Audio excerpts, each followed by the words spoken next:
Welcome to USA Global TV and Radio, where our mission is to provide education, entertainment, hope, and inspiration. USA Global TV and Radio connects you with experts and audiences all around the world every single day to help you succeed in business and to live a richer life. Visit us at usaglobaltv.com to learn about career and life-changing training and mentoring programs like the Listening Mentor. Subscribe to our newsletter to stay informed about our special programs and offers. Discover how you can become a guest on one of our shows or a host or producer of a USA Global TV and Radio show of your very own. That's USA Global TV and Radio, where the doctor is always in.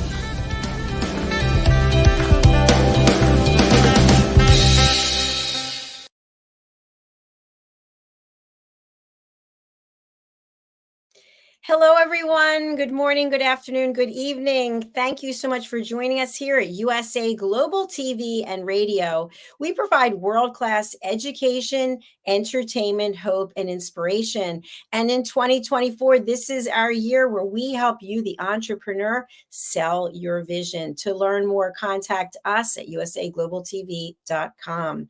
Our show today is Coexistence and Sustainability with Pet Psychic AMINAH. And today we're going to be talking about plastic pollution in our coastal ecosystems. Let's welcome Pet Psychic AMINAH, joining us from, one would assume, sunny California. Welcome. Hello. Hello. We've got that little haze going on over the city.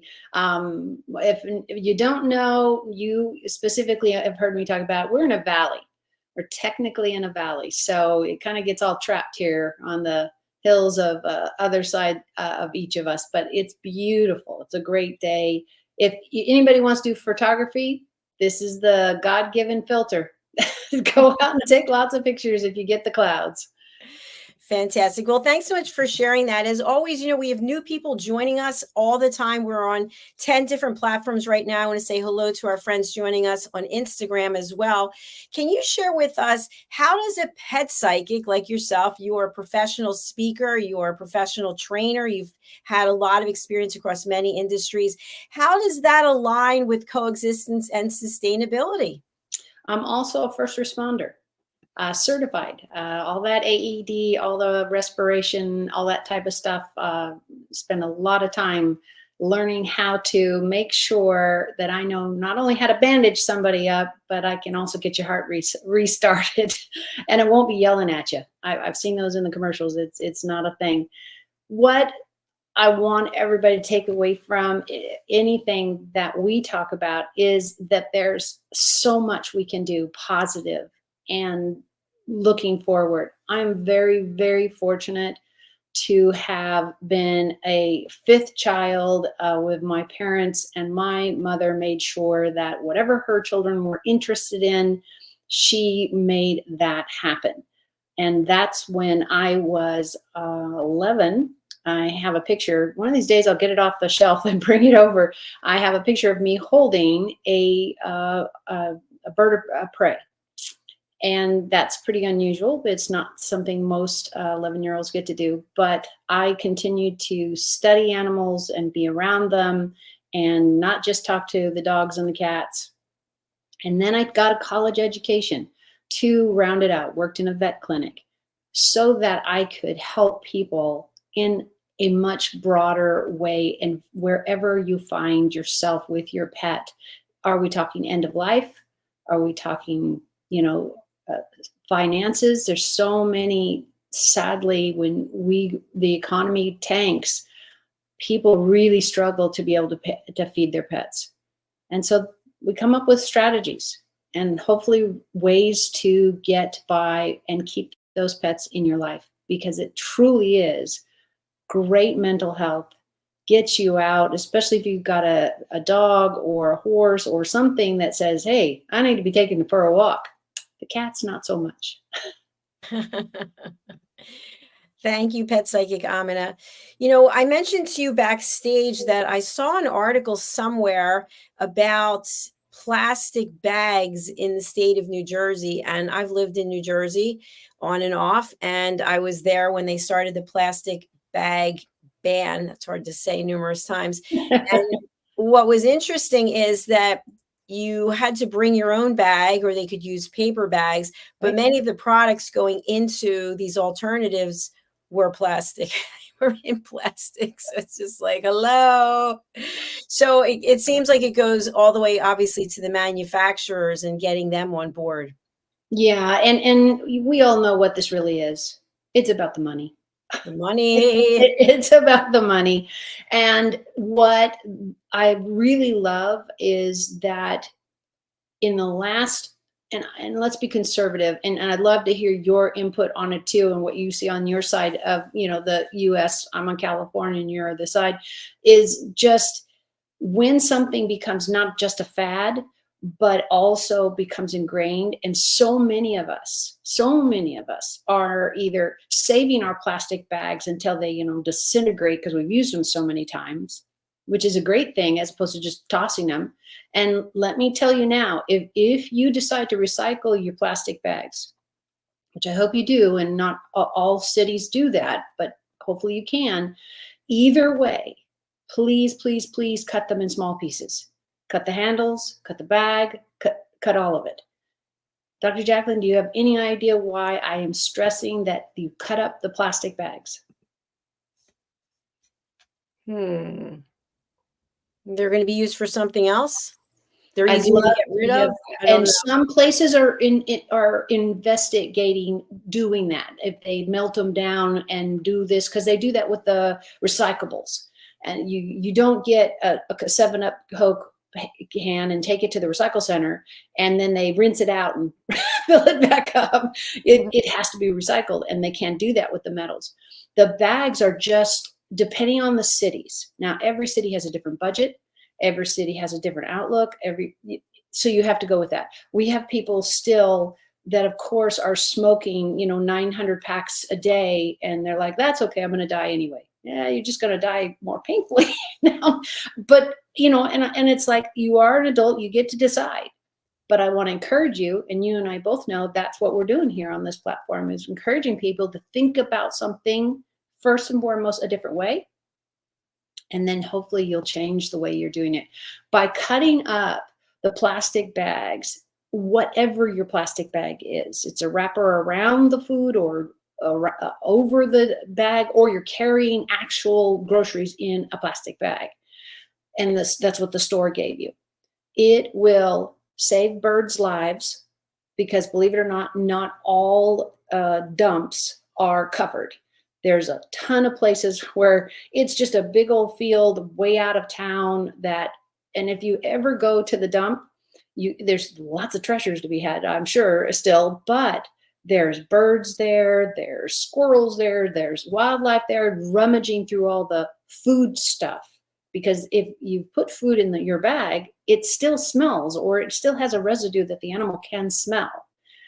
When you cut up these plastic bags, you are making that first step of making sure that animal doesn't get trapped in the bag and then dies a horrible death and gets trapped in the handle of the bag. It's not a perfect solution, but it is a start. And if your recycle center will take all of that kind of stuff, sometimes they want the bags in its entirety. So I'm talking about, the little plastic ones that we get all over the place from big stores, and that's clothing stores and food stores and all that. Nowadays, you can really do well by just Googling and going to Amazon or any other shopping place, and you can buy reusable shopping bags and or luggage bags or whatever. I know we bought some bags that were technically made for shopping and or something like that. And also I got a book bag, and it's traveled with me many times. Just depends on what I needed and what would fit on underneath my seat or whatever. There are a lot of resources out there that you can get. Burlap, you can get sealed plastic where it's coated. There's just a myriad of stuff out there that you can just shop online, and they come in great colors.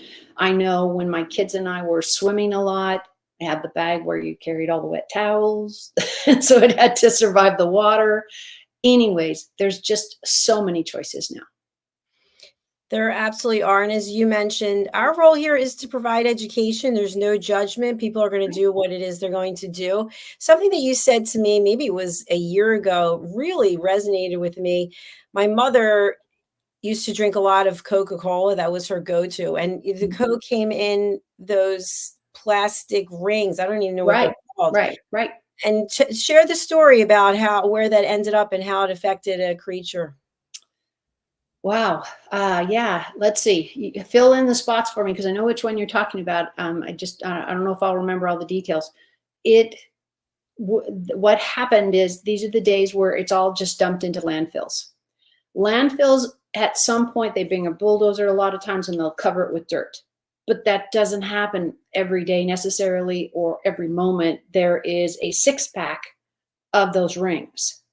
So what we really beg everybody to do is cut them, because what we have seen and found, and you can look at this on the internet, nothing I don't think ever dies on the internet as far as what you can research. We have seen, especially wildlife, you see seagulls who are very, very versed on all the trash we leave behind. They are everywhere. So seagulls and dolphins and everything in between, cats, dogs, whatever, but I'm talking wildlife specifically right now. And that is one of the most painful things to watch, that animal die slowly. Because for the birds and the smaller animals, squirrels and such, they get that ring lots of times stuck around their neck. And they walk around like that. And then eventually their neck gets swollen and or something else happens. And they get hooked up onto a tree, a branch, whatever. And they have an excruciating slow death.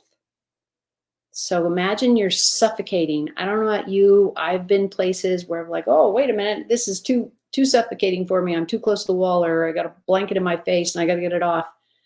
And I don't know that anybody, unless you've been through it, can imagine the pain that animal's going through for weeks or months before they actually die.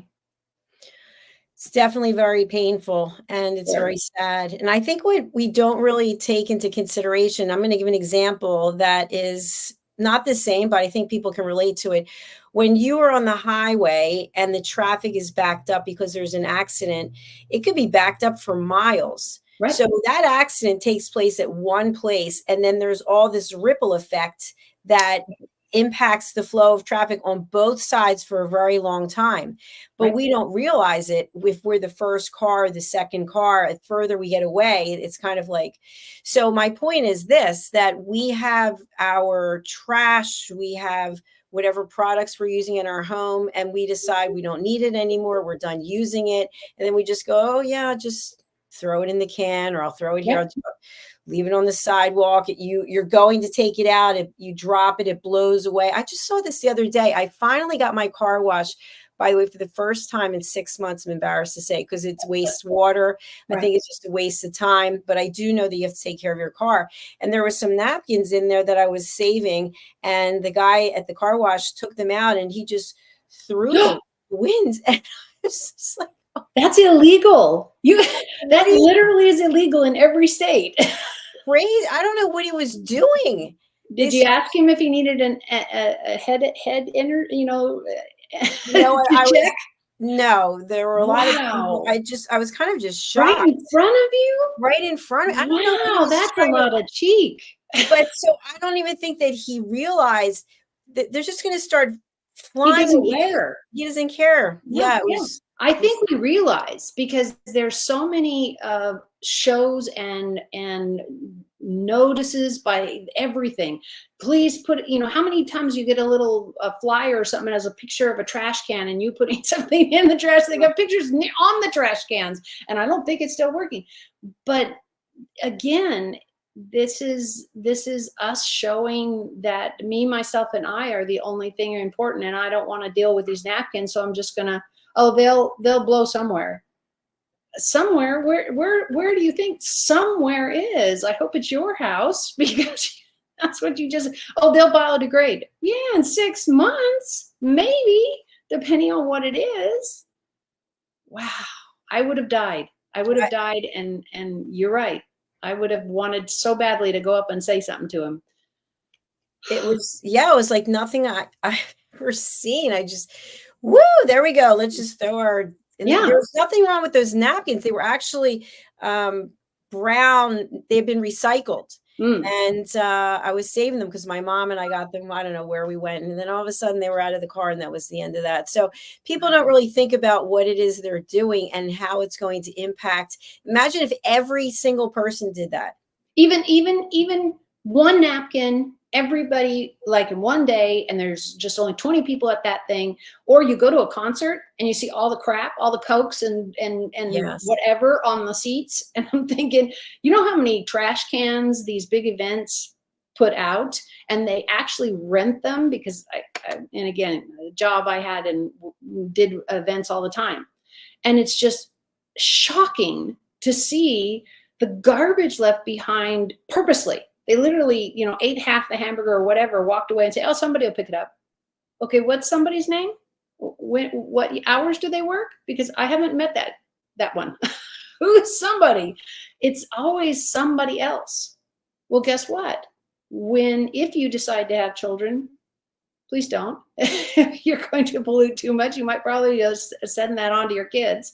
Because as children, we learn from our environment. We will learn from the people we're nearby, all that type of stuff, with a little bit of caveat of room for other things.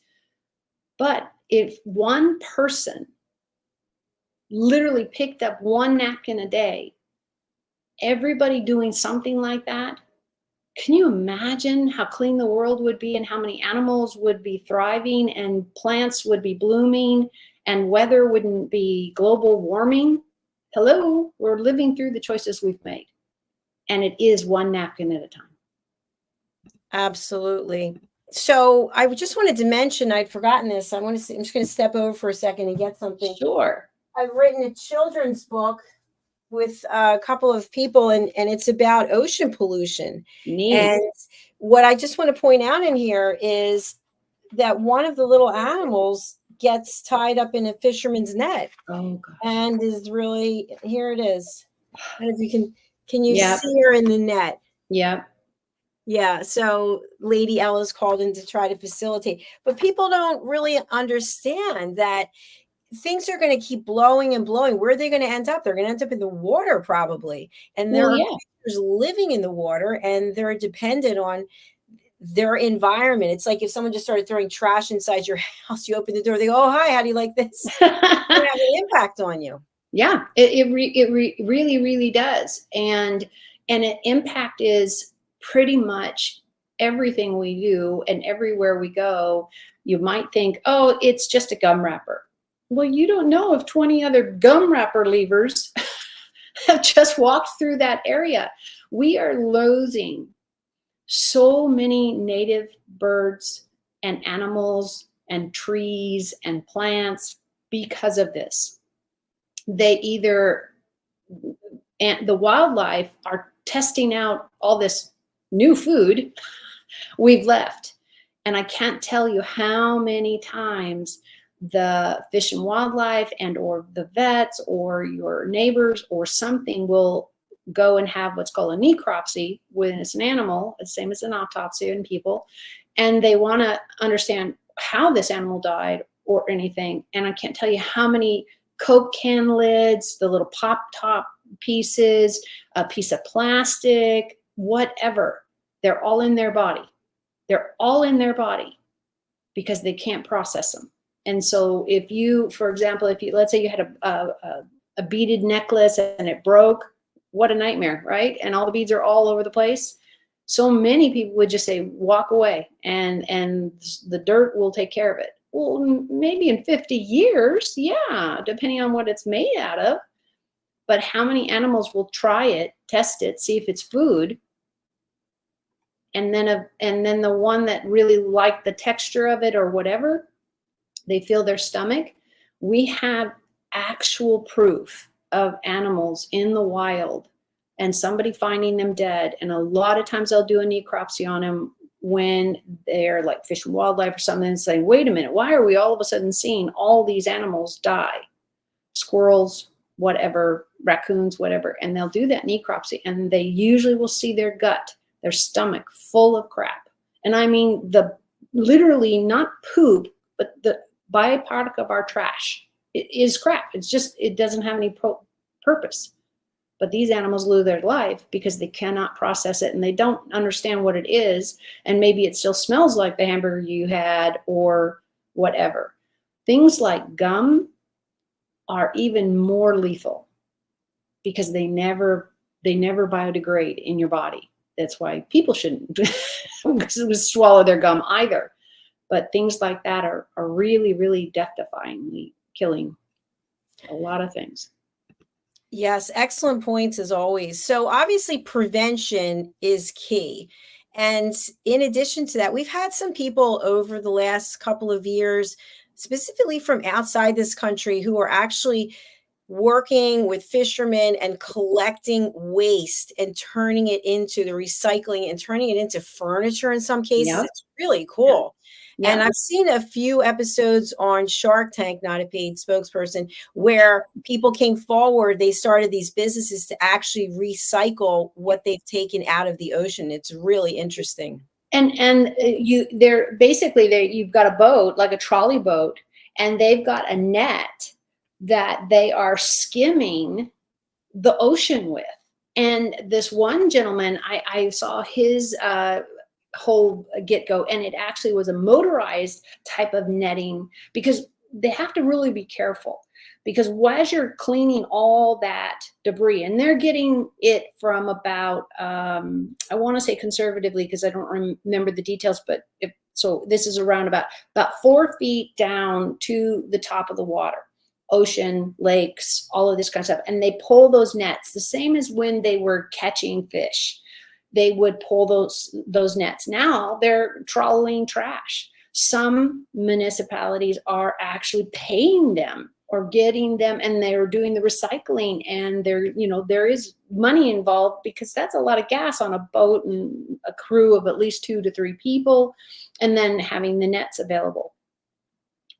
Some really sad stories, if you really want to see the truth, is there's plenty of fishermen that do the same thing. They drag a net through the water or pretty low, and they catch turtles, they catch dolphins, they catch things that are illegal for them to fish for, but they get caught in their net, and they're supposed to cut them free and let them go. Sometimes, though, not only the trauma of being netted and caught, is that a lot of times all that will cut something in their fins. They will have an injury to their nose or face, and they can't breathe.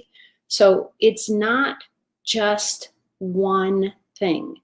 It's the combination of the experience is terrifying, and a lot of other things. If I had my druthers, and this is for somebody who's thinking, oh, I always talk to the dolphins, and that's great. Don't feed them. Don't feed wildlife.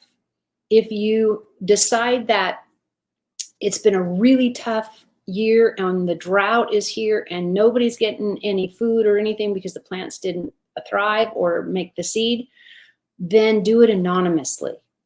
Put food out where it's not necessarily tied to you. Plant a tree or a bush or a flower or herbs that animal can use. You've got bunnies running around, and have them just doing that, because they need the nutrition.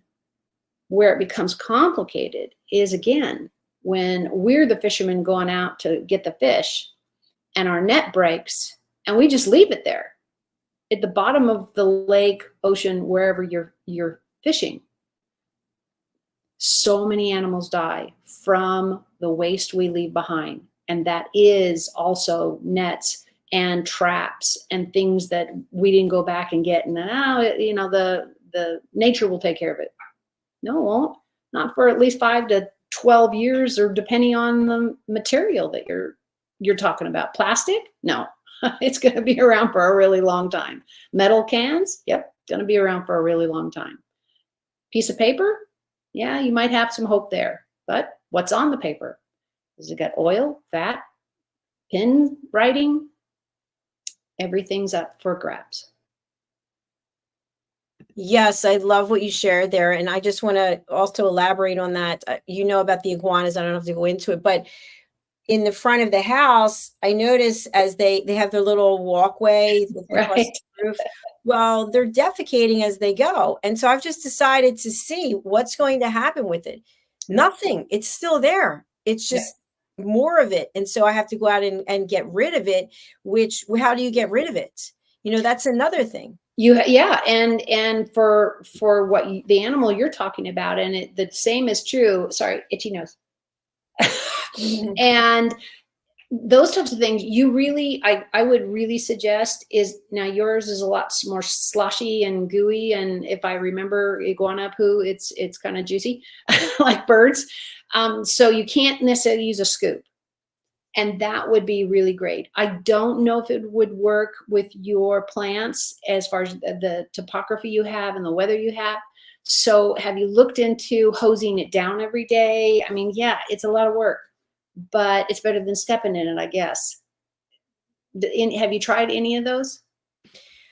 Well, now that you're bringing it up, I have seen the iguana poo, but this does not look like that. So it must be some Mm. other creature because it Yeah. is solid. But Mm. the point is, the sun's not beating on it and it's breaking up and disappearing. It's still sitting there.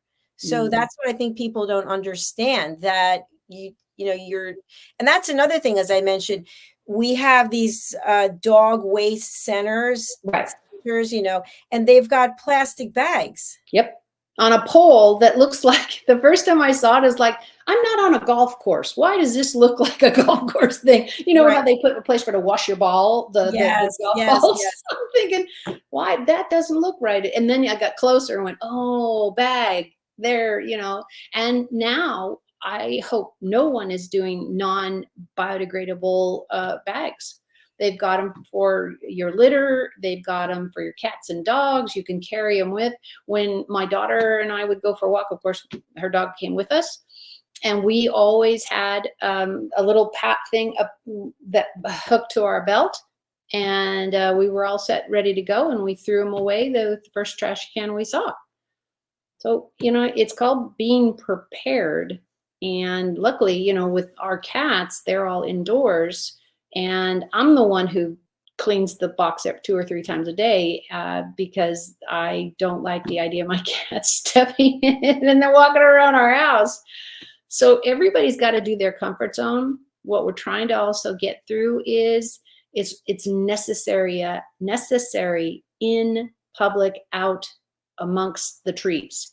It is not going to biodegrade. If you have a pet of any kind, even the lizards, I don't know if everything's organic, but if you can do that way, and I don't know why you'd have your lizards or your fish running around in public, but let's just stick to cats and dogs. It is not going to wash away in the next 24 hours after the big red rainstorm. You might not see it, but it takes a long time for the soil and the plants to convert it to something they can use. It's the same thing when we digest food.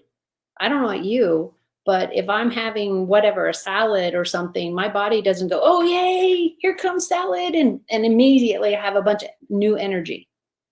If you drink a soda, maybe that will happen, but that's also not very healthy. So think about it and give yourself time. And think about that when you're cleaning up after your pets, it takes time. So get biodegradable bags. See if you can at least, at the very least, pick it up and add it to your trash. And if not, just try to, the cleaner we all eat, the cleaner we all will have our pets eating, the feces and their skin and their hair and their health will follow. For sure. Yeah, I wanted to mention that I read another article about wearing shoes in the house. And I know I don't wear them in the house, you don't wear them in the house, but what is basically being carried into the house is E. coli from feces. I hadn't thought of that in a long time because, again, you're right. We all don't wear shoes in our house. And it's so, my girls were raised like this, so it's not an unknown thing. And we tell people, especially if they come to visit, it's like, hey, I just want you to know you're going to need to take your shoes off. And why I recommend, let people know, because some people have funguses, or they have shyness, or I don't know, you ran out and the only pair of socks that were clean had a hole in them. Or your toenails are a nightmare. You don't exactly. take them. And you haven't cut them since 1912, Right. and you were born on 1913 or something. You know what else? And I have to say, this probably was me years ago, but not now. I loved my shoe collection, and part of the outfit was the shoes. And you go to someone's house, and it'd be like, "Oh, take off your shoes." No. What about my? What about my look? Outfit, and now I'm always in socks, always. Yeah. Well, and we find out as we age that is like, yeah, that's just not worth being uncomfortable.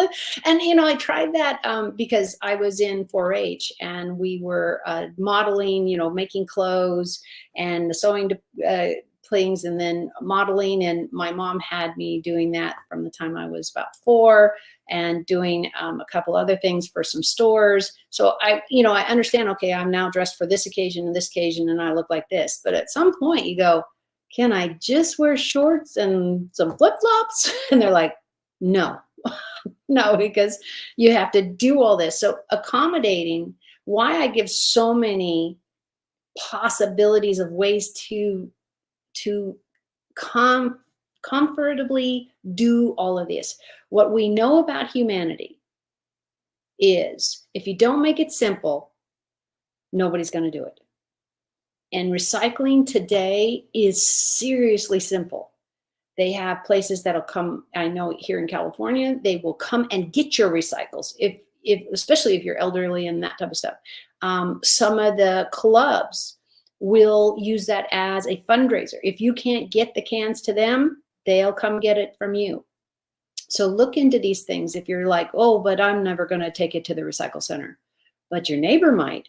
If one of my neighbors came up and said, you know what, I see that you collect recyclables, because I have a big giant can. Now it's covered, but I'm sure if somebody bothered to pay attention, they would see me dumping a bunch of aluminum cans in there. So if somebody came up to me and said, hey, I don't mind recycling all these, I just don't want anything to do with taking them to the recycle center, I'm already going. I'd be glad to do it. So don't be afraid to ask your neighbors about, hey, do you recycle? I don't know how they do it. I don't know where it is. And, or would you like my recycles? There's a bunch of nickels. Somebody's getting it back, and we're all getting it recycled. Now, on the other side, I want to make sure I address this because somebody's going to have thought of it. The recycle centers are not what I was hoping that they were, in the God level of they're doing the right thing and they're getting it recycled. But recycle centers are still struggling. From what I understand, at least from my state, is they are not actually recycling still 100%. We get it to them, they sort it. But from what I understand, there's still a lot of bureaucracy, and not everything is actually getting recycled the way it should.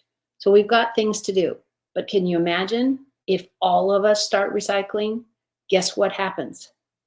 Change comes faster. If everybody decides that they don't like people smoking inside, and Dr. Jacalyn, you and I know we've lived through this time.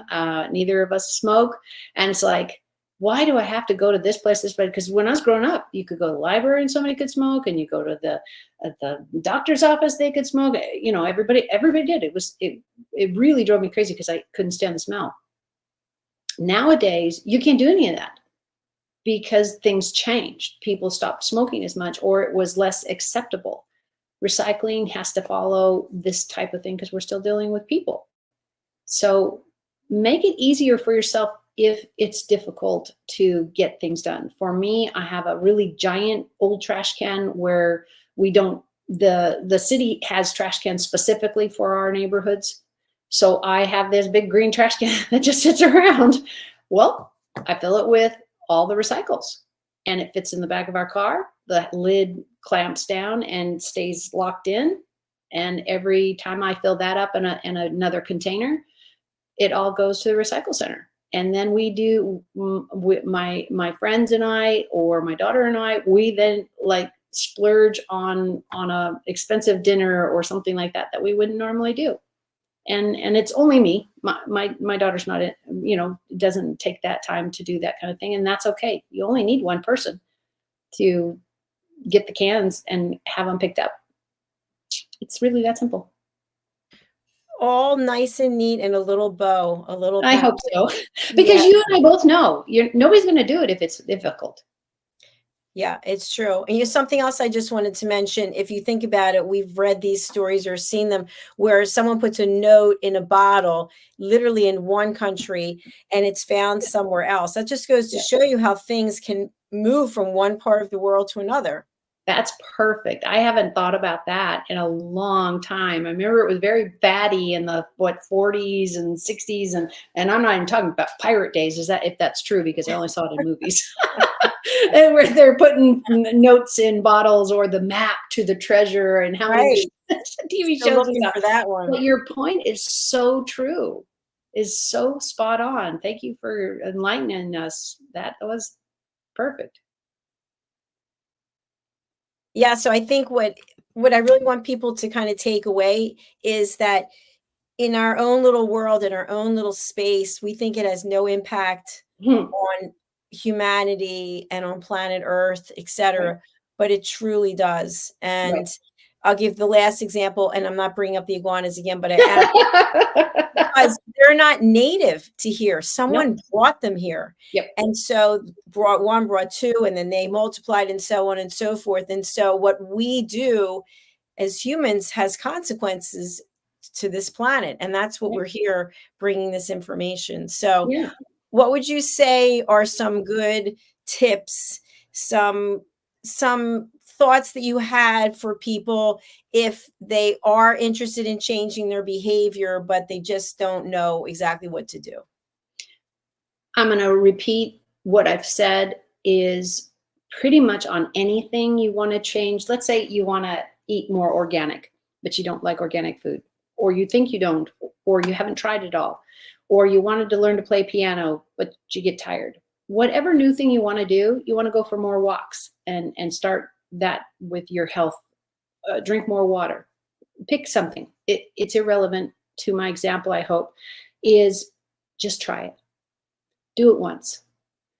If it's uncomfortable, if it's silly, or whatever negative feelings that you have about doing this thing or trying something new, just do it. Because it doesn't matter what everybody else thinks. Let's say you've always wanted to try mascara. I find it a pain in the butt to put on anymore. So I just don't bother with it anymore. But I went through plenty of years where I did. And would I go back? Maybe, if I was going to something fun. But what men out there don't understand is it's an art to not get it all over yourself. But that's practice. So if you want to start recycling, don't beat yourself up. If you want to make sure you don't throw any trash on the ground, great. Have a pocket that you can put it in. And as soon as you get near a trash can, you just throw it in the trash. I've done this hundreds of times. And it took me time in the beginning to go, okay, I'm not responsible for every single piece of trash.